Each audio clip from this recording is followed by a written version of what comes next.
రైతు సోదరులందరికీ నమస్కారం. రైతు భరోసాపై బిగ్ అప్డేట్. అకౌంట్లోకి 15,000 రూపాయలు ఎప్పుడు పడుతుందంటే పూర్తి వివరాలు తెలుసుకుందాం. రైతు భరోసా ఎప్పుడు పడుతుంది? వర్షాకాలం వానాకాలం సాగు మొత్తం అయిపోయింది. వానాకాలం కూడా పూర్తిగా వస్తుంది. కానీ ఇంకా రైతు భరోసా పడలేదని రైతన్నలు ఆశతో ఎదురు చూస్తున్నారు.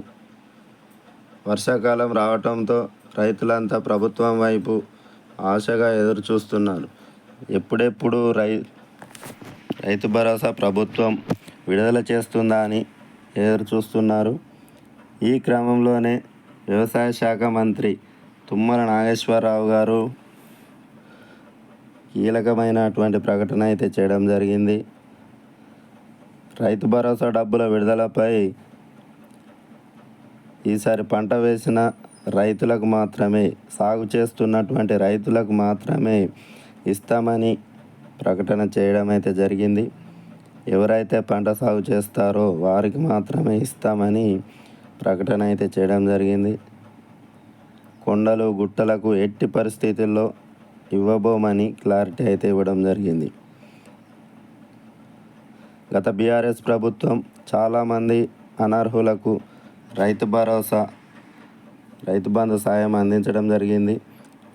ఈ పథకాన్ని నీరుగార్చిందని తుమ్మల విమర్శలు అయితే చేయడం జరిగింది. కాంగ్రెస్ ప్రభుత్వం అలాంటి తప్పులు చేయబోదని రైతు భరోసా పథకాన్ని పకడ్బందీగా అమలు చేయనున్నట్లుగా మంత్రి గారు అయితే వివరణ ఇవ్వడం జరిగింది. ఎవరైతే పంట సాగు చేస్తారో వారి రైతుల అకౌంట్లలోకి మాత్రమే రైతు భరోసా డబ్బులను విడుదల చేస్తామని చెప్పారు. మరోవైపు రుణమాఫీపై కూడా మంత్రి తుమ్మల నాగేశ్వరరావు గారు ఇప్పటికే రుణమాఫీ కాని రైతులకు ఈ నెల సెప్టెంబర్ చివరిలోపు పూర్తి చేస్తామని హామీ ఇవ్వడం జరిగింది. కుటుంబ నిర్ధారణ ప్రక్రియ ఇంకా కొనసాగుతుందని, 2 లక్షలకు పైగా ఉన్నటువంటి రుణాలు ఎక్కువ మొత్తం బ్యాంకులు చెల్లించాలని, 2 లక్షల పైన ఉన్నటువంటి ఏవైతే ఉన్నాయో వాటిని బ్యాంకులకు చెల్లించాలని మంత్రి గారు చెప్పడం జరిగింది. ఆ తర్వాత మిగిలిన 2 లక్షల వరకు ఉన్నటువంటి అమౌంట్ను బ్యాంకు ఖాతాలో జమ చేస్తామని మంత్రి గారు వివరించడం జరిగింది. అయితే తెలంగాణలో కాంగ్రెస్ ప్రభుత్వం ఏర్పడిన తర్వాత డిసెంబర్లోనే రేవంత్ రెడ్డి రైతు బంధు నిధులను విడుదల చేస్తామని చెప్పడం జరిగింది. ప్రభుత్వం ఏర్పడిన వెంటనే రైతు బంధు వేయాల్సి రావడంతో రైతు భరోసాగా మార్చేందుకు సమయం దొరకడంతో గత ప్రభుత్వం నిబంధనల మేరకు పంట సాయం డబ్బులు రైతుల అకౌంట్లలో వేయడం జరిగింది. అయితే ఈసారి మాత్రం రైతు బంధును రైతు భరోసాగా మార్చి రైతన్నల అకౌంట్లో వేయాలని ప్రభుత్వం భావిస్తూ ఉంది. రైతు బంధు నిధుల గురించి చాలా చర్చ నడుస్తుంది. అసలు రైతు బంధు వేస్తారా? వానాకాలం అయిపోతుంది, ఇంకెప్పుడు వేస్తారని చాలా విమర్శలు వస్తున్నాయి. అయితే రైతు బంధును రైతు భరోసాగా మార్చిన తర్వాత సర్కార్ ఎప్పటి నుంచో చెప్తుంది, ఇస్తున్న డబ్బులు కూడా 10,000 నుంచి 15,000కు పెంచుతామని కూడా ప్రకటించినటువంటి విషయం అందరికీ తెలిసిందే. అయితే దీనిపైన ప్రభుత్వం ఒక కమిటీని నియమించడం జరిగింది. ఈ కమిటీ అన్ని జిల్లాల్లో పర్యటిస్తూ అన్నదాతల నుంచి, రైతన్నల నుంచి సూచనలు, సలహాలు కూడా స్వీకరించడం జరిగింది.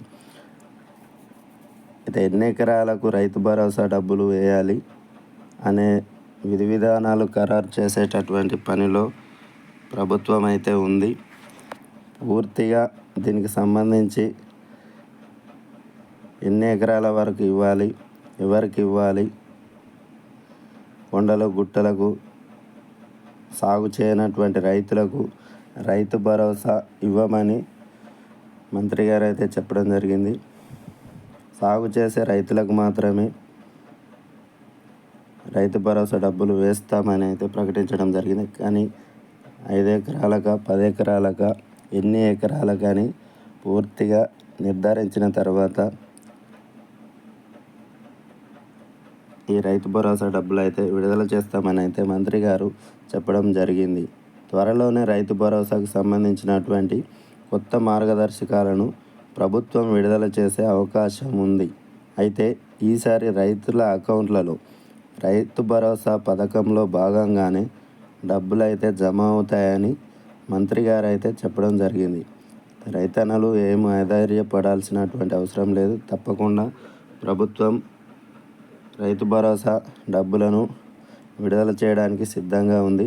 త్వరలోనే రైతు భరోసా డబ్బులను విడుదల చేసి రైతన్నలకు ఆదుకుంటారని అయితే ప్రభుత్వం అయితే చెప్తా ఉంది. Thanks for watching. Please subscribe my channel. Thank you.